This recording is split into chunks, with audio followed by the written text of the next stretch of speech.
Hello అండి, మనం sari fall కుట్టుకోవడం ఎలాగో చూద్దాం.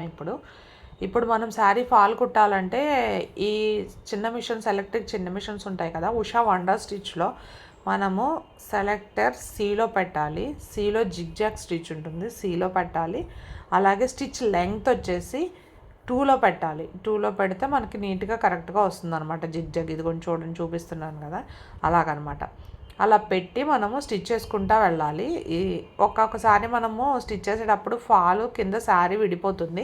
మనం చూసుకొని రెండు కలిపి పట్టుకొని కుట్టుకుంటూ వెళ్ళాలండి. లేదంటే కనుక మనం ఫాల్ మీద కుట్టు వేస్తాం. అంటే స్టార్టింగ్లో నేర్చుకునే వాళ్ళకి ఏంటంటే వెళ్ళిపోతుంది ఫాస్ట్గా అని అనుకుంటాం, కానీ మనము లాస్ట్లో శారీని వదిలేసి ఓన్లీ ఫాల్ మీదే కుట్టేస్తూ ఉంటాం అనమాట. ఒక్కొక్కసారి తప్పుతూ ఉంటుంది కుట్టు. అలా కాకుండా ఉండాలి అంటే మనం శారీని, ఫాల్ని రెండుని సరి చేసుకుంటూ పట్టుకొని చిన్న చిన్నగా మూవ్ చేసుకుంటూ కుట్టుకుంటూ వెళ్ళాలన్నమాట. జిగ్జాగ్ స్టిచ్ వేసుకుంటాం కదా, జిగ్జాగ్ వేసుకుంటాం. అన్నిటికీ జిగ్జాగే వేసుకోవాలని ఏం రూల్ లేదు. కొన్ని కట్ వర్క్లు కానీ ఏమైనా డిజైన్స్ వచ్చినప్పుడు మనం స్ట్రైట్ స్టిచ్ కూడా వేస్తాం అనమాట స్టిచ్చింగ్కి, ఫాల్ స్టిచ్చింగ్కి.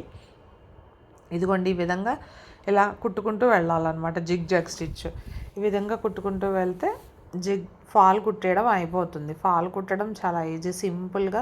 ఫాల్ పీకో నేర్చుకుంటాం స్టార్ట్ చేసామంటే మిగతా అన్నీ మెల్లగా అన్నీ స్టార్ట్ చేసేసుకోవచ్చు. అంటే స్టిచ్ ఎలా వేయాలి ఏంటనేది తెలుస్తుంది, మనము కుట్టే దాన్ని బట్టి అర్థమవుతుంది అనమాట. ఇదిగోండి, జిగ్జాగ్ చేస్తున్నాం కదా, ఫాలు శారీ పట్టుకొని నీట్గా రెండు సరి చేసుకుంటూ కుట్టుకోవాలన్నమాట. ఈ విధంగా ఇలా కుట్టుకుంటూ ఎడ్జ్ లాస్ట్ వరకు వచ్చేయాలన్నమాట. నేనైతే శారీని పైన హెమ్మింగ్ చేస్తానండి, జిగ్జాగ్ స్టిచ్ వేయను. అందుకని ఓన్లీ కింద మాత్రమే నేను శారీ ఫాల్కి జిగ్జాగ్ చేస్తాను అనమాట. ఇదిగోండి, లాస్ట్లోకి వచ్చేసింది చూడండి. నా వీడియో లైక్ చేయండి, షేర్ చేయండి, సబ్స్క్రైబ్ చేయండి. Thank you.